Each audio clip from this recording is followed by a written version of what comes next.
Hi అండి అందరికీ. నేను మీ సీత. ఎలా ఉన్నారండి అందరూ? బాగున్నారు కదా? నేనైతే చాలా బాగున్నానండి. మీరు కూడా బాగుండాలని మనస్ఫూర్తిగా కోరుకుంటున్నాను. ఈరోజు రెసిపీ వచ్చేసి బోటీ బిర్యానీ. ఈ బోటీ బిర్యానీ చాలా సింపుల్గా టేస్టీగా ఎలా చేసుకోవాలో మీకైతే చూపిస్తానండి. చూడండి, మన ఇంటికి రిలేటివ్స్ వచ్చినప్పుడు మామూలుగా ఈ బిర్యానీ చేసి పెట్టండి. చాలా టేస్ట్ అయితే ఉంటుందండి. చాలా బాగుంటుందండి. ఈ బిర్యానీ చూడండి, బోటీతో బిర్యానీ అండి ఇది. మనం చేసుకుంటేనే చూస్తేనే కష్టంగా అనిపిస్తుంది, చేస్తే మనకేం కష్టమేమి అనిపించదండి. చాలా సింపుల్గా ఉంటుందండి ఈ బిర్యానీ ఈ బిర్యానీ అయితే ఎలా చేసుకోవాలో మీకైతే చూపిస్తానండి. ముందుగా అయితే నేనైతే 2 కప్పులు బియ్యాన్ని తీసుకున్నానండి, బాస్మతి బియ్యాన్ని. కప్పు వచ్చి 250 గ్రాములండి. ఒక కప్పు 2 కప్పులు తీసుకున్నాను. అలాగే గరం మసాలాలన్నీ వేసుకోవాలండి. అలాగే బిర్యానీ ఆకు అన్నీ వేసుకుని శుభ్రంగా 2-3 సార్లు అయితే వాష్ చేసేసుకోవాలండి. ఇలా వాష్ చేసేసుకుని మనం నిండా వాటర్ పట్టేసుకుని స్టవ్ మీద పెట్టేసుకుందామండి.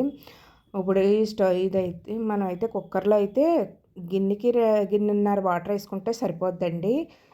మనం ఇలా పెట్టుకునే వల్ల వాటర్ ఎక్కువ పట్టుకుంటున్నాం. అలాగే రుచికి తగ్గ సాల్టు, కొంచెం ఆయిలు, అలాగే 4 పచ్చిమిర్చి, అల్లం వెల్లుల్లి పేస్ట్ 1 స్పూను, కొత్తిమీర, కొంచెం పుదీనా కొంచెం వేసుకోవాలండి. వేసుకుని అలా పక్క పొయ్యి మీద అయితే పెట్టేసుకుంటున్నాను. నేనైతే అన్నం వార్చి మూలన అయితే ఎక్కువ వాటర్ అయితే పెట్టుకున్నానండి. ఇప్పుడైతే ఈ స్టవ్ మీద అయితే బోటి కర్రీ వండుదామండి. బోటి కర్రీకి అయితే ముందుగా స్టవ్ వెలిగించుకుని ఒక కడాయి పెట్టుకుందామండి. ఆయిల్ వేసుకుందాం. కొంచెం ఆయిల్ వేసుకుందామండి. ఆయిల్ వేసుకున్నాక సన్నగా తరిగిన ఉల్లిపాయ ముక్కలు, అలాగే పచ్చిమిర్చికి అయితే నేనైతే ఘాట్లు పెట్టానండి. ఒక 5 పచ్చిమిర్చిని అయితే వేసుకుంటున్నాను. రుచికి తగ్గ సాల్టు, అలాగే కొంచెం పసుపు వేసుకుని బాగా వేయించేసుకుందామండి. గోల్డ్ కలర్లో బోటి అండి, నేను వేడి నీటిలో వేసి శుభ్రం చేసుకున్నాను ఈ బోటి లేత బోటి మూలనే నేను కుక్కర్లో పెట్టలేదండి. మామూలు ముద్ర బోటి అయితే మనం కుక్కర్లో 5-6 విజిల్లు అయితే వేయించుకోవాలండి. బోటీని ఉప్పు పసుపు వేసి కుక్కర్లో పెట్టేసి వేయించుకోవాలండి. నేనైతే వేయలేదండి. లేత బోటి మూలనే నీటిలో వేసి శుభ్రం చేసి ముక్కలు కోసుకున్నానండి. ఇంకా అది కూడా ఇందులో వేసేసుకుని మొత్తం బోటీలో వాటర్ వస్తుంది కదండి, వాటర్ అంతా పైకి వచ్చేసి ఆయిల్ పైకి వచ్చేదాకా మనం వేపుకోవాలి. ఆ పక్క పొయ్యి మీద అయితే మనకు రైస్ అయితే రెడీ అయిపోయిందండి.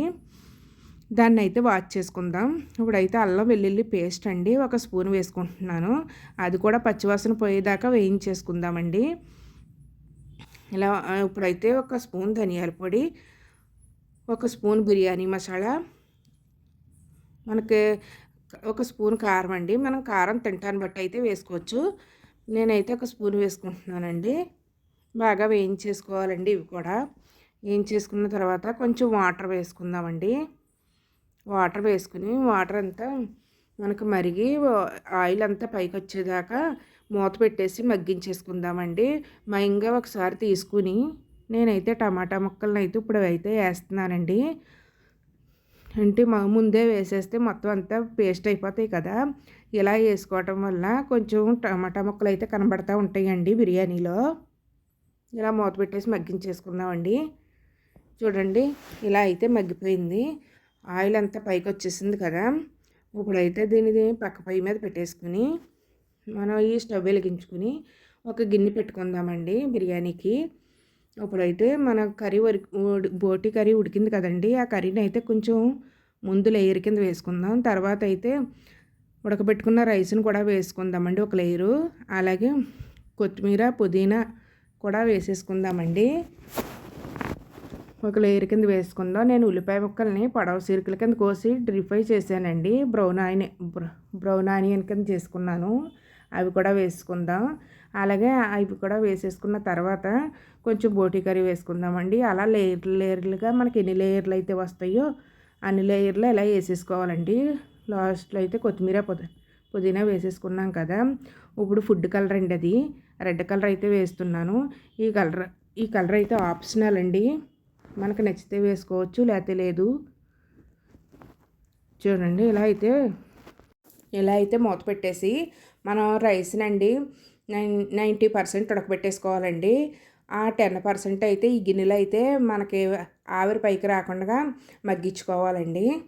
చూడండి ఇప్పుడు అయిపోయింది కదా. మనం ఇదే ప్రాసెస్లో టేస్ట్ సాల్ట్ కూడా వేసుకోవచ్చండి. పైన కొంచెం వాటర్ వేసుకుని, నేనైతే టేస్ట్ సాల్ట్ అయితే వేయట్లేదండి. ఇలా అయితే బౌల్లోకి అయితే తీసేసుకుందాం. ఇలా చూసారా, ఇలా బౌల్లోకి తీసుకున్నాక ఎంత కలర్ఫుల్గా కనబడుతుందో. ఇప్పుడు మనకి ఈ బిర్యానీ అయితే రెడీ అయిపోయిందండి. చాలా టేస్టీగా సింపుల్గా ఉండే బోటి బిర్యానీ అయితే రెడీ అయిందండి. ఈ నా వీడియో నచ్చితే మీ ఫ్రెండ్స్కి రిలేటివ్స్కి షేర్ చేయండి. అలాగే వీడియో చూసి లైక్ చేయండి. ఫస్ట్ టైం నా వీడియో చూస్తుంటే ప్లీజ్ సబ్స్క్రైబ్. అలాగే ఈ రెసిపీని ట్రై చేసి నాకైతే కామెంట్లో చెప్పండి ఎలా ఉన్నదన్నదని. ఈ బిర్యానీ అయితే చాలా టేస్ట్గా ఉంటుందండి. చాలా సింపుల్గా కూడా ఉంటుందండి. బాయ్ అండి. నెక్స్ట్ వీడియోలో కలుసుకుందాం.